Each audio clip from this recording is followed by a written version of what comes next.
രോഹിതേട്ട ഇപ്പം സോഷ്യൽ മീഡിയയിൽ ഏറ്റവും കൂടുതൽ ചർച്ച ചെയ്തുകൊണ്ടിരിക്കുന്ന ഒരു കാര്യം എന്താണ്? നമ്മൾ ഈ ഒരു സിനിമ ഇറങ്ങി, പുഷ്പ 2 ഇറങ്ങി, ഫയറായി വരുമെന്ന്, അല്ലെങ്കിൽ വൈൽഡ് ഫയർ ആയി വരും എന്ന് പറഞ്ഞ ആ ഒരു സിനിമ ഇപ്പം വേറെ പല ഓമന പേരും ഇട്ടിട്ടാണ്. വൈൽഡ് ഫയർ എന്ന് വെച്ചാൽ കാട്ടുതീയല്ലേ? അതെ, കാട്ടുതീയായി ഇറങ്ങും. പക്ഷെ റിവ്യൂ പറയുന്നത് ചാനലുകളിലൊക്കെ റിവ്യൂ കൊടുക്കുന്ന ആളുകളൊക്കെ പറയുന്നത് കാട്ടവരാതെന്നാണ്.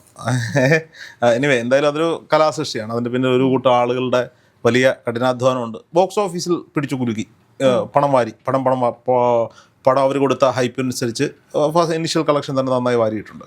എനിവേ, എന്തായാലും സിനിമ ഇഷ്ടപ്പെടുന്നവരുണ്ടാകാം, ഇഷ്ടപ്പെടാത്തവരുണ്ടാകാം. അതൊരു കലാസൃഷ്ടിയാണ്. അത് കലാകാരന്മാരുടെ, പക്ഷെ പൈസ കൊടുത്ത് പടം കാണുന്നവർക്ക് അഭിപ്രായം പറയാനുള്ള സ്വാതന്ത്ര്യമുള്ള ഒരു രാജ്യത്താണ് നമ്മൾ ജീവിക്കുന്നത്. അഭിപ്രായ സ്വാതന്ത്ര്യത്തിൽ തടയിടാൻ പറ്റുന്നുമില്ല. ഓക്കെ, അതുകൊണ്ട് തന്നെ അത് പുഷ്പ 2വിൻ്റെ ഒരു അവസ്ഥ അതാണ്. എന്തായാലും തിയേറ്ററുകളിൽ വലിയ അഭിപ്രായമൊന്നും പുഷ്പ 2വിനെ പറ്റിയില്ല. ഒരു പരിധിവരെയൊക്കെ തെലുങ്ക് സിനിമകൾ അല്ലെങ്കിൽ കന്നഡ സിനിമകളൊക്കെ മലയാളികൾ അംഗീകരിക്കാതിരുന്ന ഒരു കാലത്ത് നിന്ന് പിന്നീട് അല്ലു അർജുൻ വന്നതോടുകൂടിയാണ് അത് അംഗീകരിച്ചു തുടങ്ങിയത്. ആ അല്ലു അർജുനിൽ നിന്ന് ഇങ്ങനെ ഒരു തേപ്പ് മലയാളി പ്രതീക്ഷിച്ചില്ല. അതിൻ്റെ ഒരു പ്രതിഷേധം പൊതുവെ സോഷ്യൽ മീഡിയയിലുണ്ട് എന്നുള്ളതാണ് സത്യം. പുഷ്പ 1 ഇറങ്ങിയ സമയത്ത് ഭൂരിഭാഗം ആളുകൾക്കും അത് ഇഷ്ടപ്പെട്ടു. വളരെ കുറച്ച് ആളുകളാണ് ഒരു അല്ലാത്തൊരു റിപ്ലൈ അല്ലെങ്കിൽ പ്രതികരണം പറഞ്ഞിരുന്നത്. പക്ഷേ പുഷ്പ 2 ഇറങ്ങിയ സമയത്ത് എല്ലാവരും ഒരേ സ്വരത്തിൽ. പുഷ്പ 1 എന്നെ സംബന്ധിച്ചിടത്തോളം ഒരു വലിയ തരക്കേടില്ലാത്തൊരു സിനിമ എന്നുള്ളത് വലിയ സംഭവം ഒന്നുമില്ല. എനിക്കതിനകത്ത് വലിയ സംഭവമായിട്ടൊന്നും തോന്നിയിട്ടൊന്നുമില്ല. ഞാൻ പുഷ്പയുടെ ആരാധകനുമല്ല. അപ്പോൾ അതുകൊണ്ട് തന്നെ ഈ പുഷ്പ 2 പൊളിഞ്ഞാലും വിജയിച്ചാലും നമ്മളെ സംബന്ധിച്ചിടത്തോളം കല്ലുവല്ലി വേറെ വിഷയമൊന്നുമില്ല. പക്ഷേ ഞാൻ ഈ വിഷയത്തിൽ പുഷ്പ വിഷയവുമായി ബന്ധപ്പെട്ട് സംസാരിക്കാൻ ആഗ്രഹിക്കുന്നത്, പുഷ്പയുടെ റിലീസിങ്ങുമായി ബന്ധപ്പെട്ട് ഒരു സ്ത്രീ മരണപ്പെട്ടു, തെക്കലും തിരക്കലും പറ്റി മരണപ്പെട്ടു. ഇതിൻ്റെ പേരിൽ അല്ലു അർജുൻ്റെ പേരിൽ കേസ് എടുക്കുമെന്നാണ് വാർത്തകൾ വരുന്നത്. എന്തിനാണ് അല്ലു അർജുൻ്റെ പേരിൽ കേസ് എടുക്കുന്നത്? ഇതാണ് ഞാൻ ഈ വിഷയത്തിൽ സംസാരിക്കാൻ ആഗ്രഹിക്കുന്നത്. ഇങ്ങനെ 1-2 കാര്യങ്ങളാണ്. നോക്കൂ, ഒരു നടൻ അയാളൊരു സിനിമ ചെയ്യുന്നു, അതിൻ്റെ പ്രൊഡക്ഷൻ കമ്പനി, അതിൻ്റെ ഡിസ്ട്രിബ്യൂഷൻ കമ്പനി വലിയ രീതിയിൽ ഇതിനെ മാർക്കറ്റ് ചെയ്യുന്നു, വലിയ രീതിയിൽ അവരതിനെ പ്രൊമോട്ട് ചെയ്യുന്നു, വലിയ ഹൈപ്പ് ഉണ്ടാകുന്നു. ഈ പടം കാണാൻ അല്ലെങ്കിൽ ഈ അല്ലു അർജുനെ കാണാനൊക്കെ വലിയ രീതിയിലുള്ള ആളുകളൊക്കെ അവിടേക്ക് വരുന്ന കാഴ്ചകളൊക്കെ നമ്മൾ കണ്ടതാണ്. അപ്പോൾ സ്വാഭാവികമായിട്ടും ആ പടത്തിൻ്റെ റിലീസിങ് ദിവസം അല്ലു അർജുന് ഇത്രത്തോളം ഫാൻസ് പവറുള്ള സ്ഥലങ്ങളിൽ വലിയ തിരക്കുണ്ടാകും എന്ന് ചിന്തിക്കാനുള്ള ബോധം അവിടുത്തെ പോലീസിനുണ്ടായിരുന്നില്ലേ? അല്ലെങ്കിൽ അവിടുത്തെ തിരക്ക് നിയന്ത്രിക്കാൻ എന്ത് സംവിധാനമാണ് പോലീസ് ഒരുക്കിയത്? പോലീസ് ഇത് ചെയ്യാണ്ട് അതിൽ അഭിനയിച്ച നടൻ്റെ പേരിൽ കേസെടുക്കുന്നത് അല്ലു അർജുൻ അവിടെ പോയിട്ടാണോ അവിടെ തിരക്കുണ്ടായത്? അല്ല. അപ്പോൾ സ്വാഭാവികമായിട്ട് അല്ലു അർജുൻ എന്ത് ചെയ്തിട്ടാണ്? അദ്ദേഹം ആ സിനിമയിൽ അഭിനയിച്ചു. അദ്ദേഹത്തിനോടുള്ള ആരാധന മൂത്ത് പല ആളുകളും വരുന്നു. നമ്മൾ തമിഴ്നാട്ടിലൊക്കെ കണ്ടിട്ടുണ്ട്. ചില തമിഴ്നാട്ടിലേക്ക് വലിയ നടന്മാരൊക്കെ മരണപ്പെടുമ്പോൾ, സുഖമില്ലാതാകുമ്പോൾ ഒക്കെ പരസ്പരം തീ വെച്ച് ആത്മഹത്യയൊക്കെ ചെയ്യുന്ന ആളുകളെയൊക്കെ കണ്ടിട്ടുണ്ട്. താരാരാധന നിലനിൽക്കുന്ന ഒരു രാജ്യത്ത് ഒരു താരത്തിൻ്റെ ഇത്രയും വലിയ ഒരു പ്രൊമോഷനോടുകൂടി ഒരു പടം വരുമ്പോൾ ആ തിരക്ക് നിയന്ത്രിക്കാൻ അവിടുത്തെ പോലീസിന് സാധിച്ചില്ല എന്നുള്ളതാണ്. ആ പോലീസ് അതുകൊണ്ട് അല്ലു അർജുൻ്റെ തലയിൽ കെട്ടിവെക്കുന്നത് എന്തിനാണ് ചോദ്യം അവിടെ ബാക്കിയാണ്. ഇതിനും അപ്പുറത്തേക്ക് വേറെ കേരളത്തിലേക്ക് വന്നു കഴിഞ്ഞാൽ വനിതാ തിയേറ്ററിലെ ചില കോപ്രായങ്ങളുണ്ട്. ഇതിനെപ്പറ്റി സംസാരിക്കാതിരിക്കാൻ പറ്റില്ല. ഇത് പല ആളുകളെയും മറ്റു പല ചാനലുകൾക്ക് വേണ്ടിയിട്ട് ഞാൻ ഇൻ്റർവ്യൂ എടുത്തിട്ടുണ്ട്. അത് ചോദിക്കാനുള്ളത് മുഖത്ത് നോക്കി ചോദിച്ചിട്ടുണ്ട്. നീയൊക്കെ ഇവിടുത്തെ റിവ്യൂവേഴ്സാണ്. റിവ്യൂവേഴ്സ് എന്ന് പേരും പറഞ്ഞ് കോപ്രായം കിട്ടി ഓരോ സിനിമ ഇറങ്ങുമ്പോൾ ഓരോരോ അവതാരങ്ങൾ ജനിക്കുകയാണ്. നോക്കൂ, പണ്ടൊരു ആറാട്ടണ്ണൻ്റെ ഒരു അലിൻ ജോസ് പെരേരയും മാത്രമായിരുന്നു ഈ കോമാളി കഥാപാത്രം കെട്ടി അവിടെ ആടിയിരുന്നതെങ്കിൽ ഇന്ന് ഓരോ സിനിമ ഇറങ്ങുമ്പോഴും കങ്കുവ ഇറങ്ങിയപ്പോൾ പുതിയൊരുത്തം വന്നു.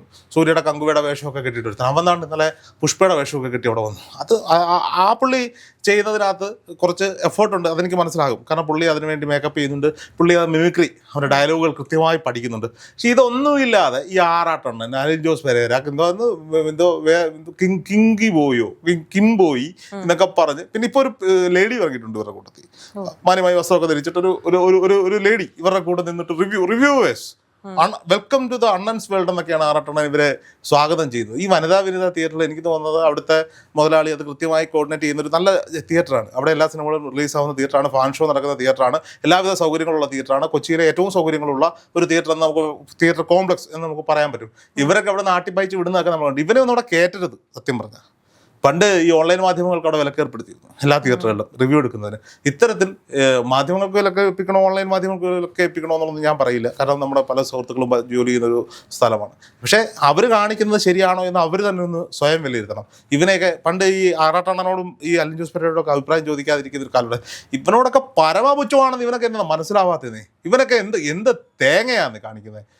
അവനൊന്നും ചേരാത്ത കുറേ വേഷവും വാരി അണിഞ്ഞിട്ട് വന്നിരുന്നത്. ഒരു ഡയലോഗ് വൃത്തിയായിട്ട് നീ പറ, അല്ലെങ്കിൽ നിന്റെ ഡയറക്ടറുടെ പേര് പറ. ഇതിനകത്ത് അഭിനയിച്ചിരിക്കുന്ന നടിയുടെ പേര് കൃത്യമായിട്ട് അറിയത്തില്ല. നടിയുടെ പേര് ആകെ അറിയാം അല്ലു അർജുൻ. ഇത് വെച്ചിട്ട് കുറേ കോപ്രായങ്ങൾ കെട്ടിയാടുന്ന വേദിയായി എറണാകുളത്തെ ഇത് പുറത്തുള്ളവരൊക്കെ കാണത്തില്ലേ? ഞാൻ അറിയാൻ കഴിഞ്ഞിട്ട് ചോദിക്കുക, ഇത് എന്ത് സംസ്കാരമാണ്? ഇവന്മാരാണോ? എന്ത് സിനിമ റിവ്യൂ ആണ് ഇവന്മാർ? റിവ്യൂവേഴ്സ് എന്നാണ് പേര്. മലയാളത്തിൽ എത്രയോ നല്ല രീതിയിൽ സിനിമകളെ നിരൂപണം ചെയ്യുന്നവന്മാരുണ്ട്, എത്രയോ ആളുകളുണ്ട്. അതിൽ യൂട്യൂബിൽ വന്നിരുന്ന് ചെയ്യുന്നവരുണ്ട്, അതിൽ നന്നായി ചെയ്യുന്നവരൊക്കെ ഉണ്ട്. പലരും കോക്കിനെയും അശ്വിൻ കോക്കിനെയും ഇവരെയൊക്കെ വിമർശിക്കുന്ന കണ്ടിട്ടുണ്ട്, ഞാനും വിമർശിച്ചിട്ടുണ്ട്. ചില സാഹചര്യങ്ങളിൽ ചില സിനിമകളെ അവർ ഡിഗ്രേഡ് ചെയ്യുന്ന കാണുമ്പോൾ ഓരോരുത്തരുടെ ആസ്വാദനം പല രീതിയിലാണ്.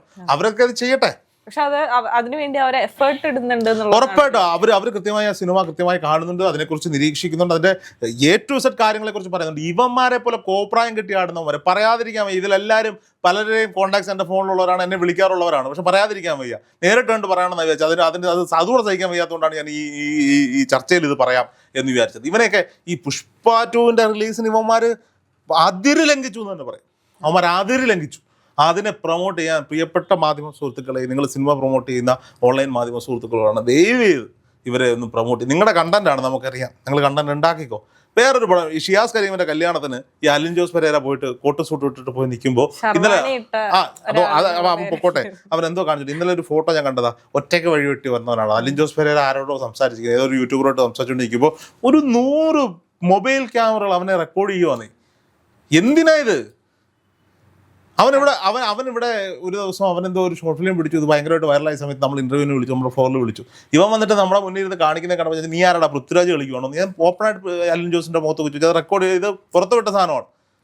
ഇവരൊക്കെ ആരാ, എന്തുവാ? ഒരു സിനിമാ ഡയലോഗ് കൃത്യമായി പറയാൻ അറിയാത്ത, ഒരു നടിയുടെ പേര് കൃത്യമായി പറയാത്ത, അതിന്റെ ഡയറക്ടർ ആരാന്നറിയാത്ത, മ്യൂസിക് ഡയറക്ടർ അറിയാത്ത, കഥ എഴുതിയത് ആരാണെന്നറിയാത്ത. സിനിമ ഇറങ്ങിയപ്പോ AI വെച്ചിട്ട് ക്യാരക്ടേഴ്സിനെ റീജനറേറ്റ് ചെയ്തൊരു സിനിമ, അതിന്റെ റിവ്യൂ ഇദ്ദേഹം പറഞ്ഞത് AI ക്യാമറ വെച്ച് ആളുകളെ ഉണ്ടാക്കിയെന്നാണ് പറഞ്ഞത്. ഞാൻ പറഞ്ഞില്ലേ, എന്താണ് സിനിമയെന്നോ എന്താണ് ഒരു തേങ്ങ അറിയാത്ത ഇവനൊക്കെയാണ് അഭിപ്രായം പറയാം. ഇപ്പോൾ സിനിമ അഭിപ്രായം പറയാൻ സിനിമ ചെയ്യണമെന്നൊന്നുമില്ല, അങ്ങനെയൊക്കെ പറയുന്നവരുണ്ട്. നിനക്ക് ചെയ്ത് കാണിക്കാൻ പറ്റും. അത് ഞാൻ ചോദിച്ചിട്ടുണ്ട് കുമാർ, ഞങ്ങൾ അഭിപ്രായം മാത്രമേ പറയുള്ളൂ, ഞങ്ങൾ പണിയെടുക്കില്ല എന്നുള്ളതാണ് അവരുടെ ഒരു രീതി എന്ന് പറയുന്നത്. ഇതിൽ നിന്ന് ഒരു വ്യക്തമായ മാറ്റം ഉണ്ടാകേണ്ടിയിരിക്കുന്നു.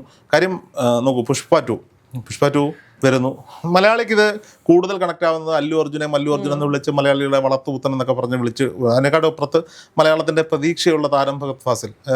അദ്ദേഹത്തിന് എന്ത് കൊടുത്താലും അദ്ദേഹം അത് പൊന്നാക്കി തരുന്ന ഒരാളാണ്. അതിൻ്റെ ഫ്ലെക്സിബിലിറ്റി ഒക്കെ നമുക്കറിയാം. അദ്ദേഹം അഭിനയിക്കുന്ന ഒരു സിനിമ, അദ്ദേഹത്തെയും ഈ സിനിമയിലൂടെ കുറേ ട്രോളുകൾ വരുന്നുണ്ട്. അദ്ദേഹം ഉള്ളത് കൊണ്ട് ആക്ടിങ്ങിൽ അവിടെ ഇവിടെയൊക്കെ പിടിച്ചു നിൽക്കാൻ പറ്റുന്ന ഒരാളുണ്ട് എന്നുള്ളതല്ലാതെ അദ്ദേഹത്തിൻ്റെ ക്യാരക്ടർ വൈസ് അദ്ദേഹത്തിനെ ഒന്നും അല്ലാതാക്കി വിട്ടു എന്നൊരു അഭിപ്രായം മലയാളികൾ എല്ലാവരും പറയുമ്പോഴും എന്താ ഇതിനകത്ത് പിന്നെ നായികയ്ക്ക് രശ്മികയ്ക്ക് നാഷണൽ അവാർഡ് കിട്ടുന്നു എന്തോ ഒരു കമന്റ് വന്നിട്ടുണ്ടായിരുന്നു. അതിനെക്കുറിച്ചും പറയുന്നുണ്ട് ആളുകൾ. നാഷണൽ അവാർഡ് അല്ല കൊടുക്കുന്നത്, മറ്റു പലതുമാണ് കൊടുക്കാൻ വെച്ചിരിക്കുന്നത് എന്ന് പറയുന്നത്. അതെന്തോ ആയിക്കൊള്ളട്ടെ, സിനിമയുടെ വഴിക്ക് പോട്ടെ. സിനിമകളെ സംബന്ധിച്ചിടത്തോളം 100 കണക്കിന് 1000 ആരാധകർ ആ സിനിമയ്ക്കുണ്ട്. നല്ലത് പറയുന്നവരുണ്ട്, മോശം പറയുന്നവരുണ്ട്. മലയാളികളെ സംബന്ധിച്ചിടത്തോളം മോശമാണെങ്കിൽ മോശം തന്നെ പറഞ്ഞ് മുന്നോട്ട്. ഇത് നമ്മുടെയൊക്കെ നാട്ടിൽ ഉത്സവത്തിന് ഘോഷയാത്ര ഉണ്ടാവും.